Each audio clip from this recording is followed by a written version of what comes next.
ญาติโยมวันนี้นะก็นำศรัทธาญาติโยมจากหมู่บ้านมาร่วมทำบุญฟังเทศน์ฟังธรรมทำบุญตักบาตรพระเข้าปริวาสกรรมที่วัดตาเซกอำเภอขันนะก็ช่วงนี้ก็พิธีการต่างๆก็ดำเนินไปเรื่อยๆนะก็เก็บบรรยากาศให้ท่านดูบรรยากาศวัด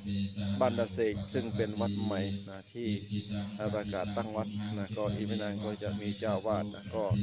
มาดูว่าสิ่งก่อสร้างและอะไรต่างๆในวัดตาเซกนั้นมีการพัฒนามีความเจริญก้าวหน้าอย่างไรนะก็มีโอกาสขอเจริญพรญาติโยมมาร่วมทำบุญสนับสนุนโครงการวัดตาเซกด้วยกันนะทุกท่านทุกคนทุกอันนี้ก็โบสถ์เนาะของวัดตาเซกเป็นการสร้างเนาะแบบง่ายๆเนาะก็สร้างสมเก็บสะสมนะเรื่อยๆมาทุกๆปีก่อนที่เป็นสำนักสงฆ์ก็จะมีการประกาศตั้งวัดแล้วนะก็วันที่2 เมษายนหลวงพ่อสำนักก็จะไปรับไปตั้งเจ้าวาดเป็นเจ้าวาด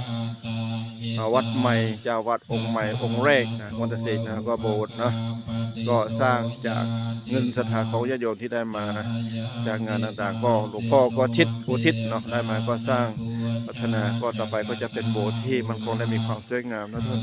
คนนี่ก็จะพาทุกท่านไปดูบรรยากาศของวัดเซกอาจจะดูไม่ทั้งหมดทุกส่วนเนาะแต่ว่าตอนนี้ตรงนี้ก็จะเป็นกุฏิเจ้าวาดนะท่านกุฏิเจ้าวาดซึ่งได้เข้าไปดูแล้วนะก็โอ้โหกุฏิสำนักงานเจ้าวาด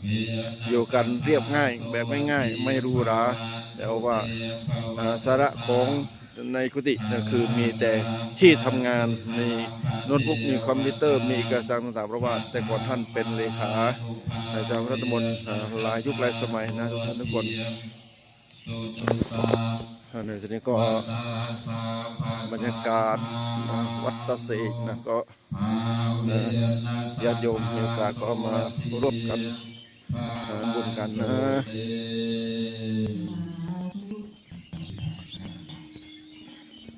ดูบรรยากาศข้างหน้าก็ลานธรรม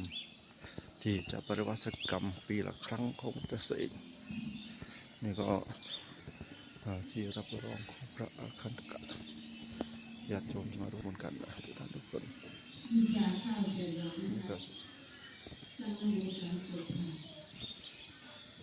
นี่ก็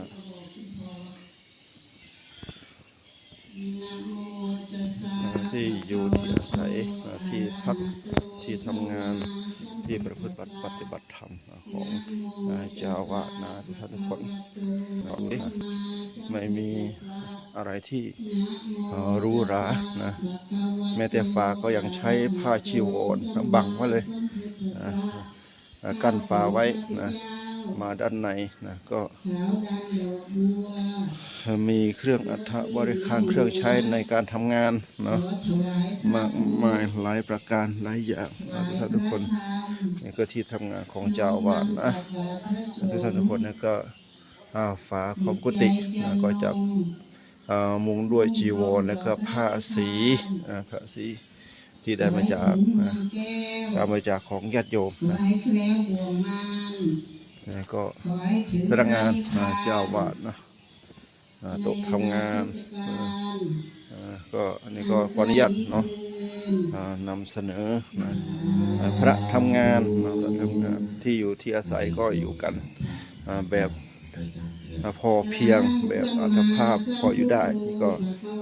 โต๊ะที่ทำงานจะมีโน้ตบุ๊กจะมีเครื่องปริ้นมีเครื่องปริ้นมีเอกสารต่างๆมากมายแต่ว่าดูญาติโยมนะฝากั้นจะเป็นผ้าสีผ้าจีวรผ้าสบงนะกันนี่สงานเจ้าวาดวัดตาเซกนะทุกท่านทุกคนท่านได้ดูเพียงแค่นี้ก่อนนะต้องนี่ก็ในส่วนนี้ก็ภายในก็จะเป็นหลังคาหลังคามุงกุฏิสำนักงานของเจ้าวาดวัดตาเซกนะทุกท่านทุกคนดู สันไทยที่เหลือใช้ที่โยมบริจาคมานะก็มีสังกะสีกันฝนพออยู่ได้ในส่วนนี้นะก็ให้ท่านให้ดูได้ชมกันเนาะเนี่ยเท้าขยับไปนู่นนะนี่ก็ให้ดูสถานการณ์เจ้า แล้ว บ้าน ก็มาฝั่งนี้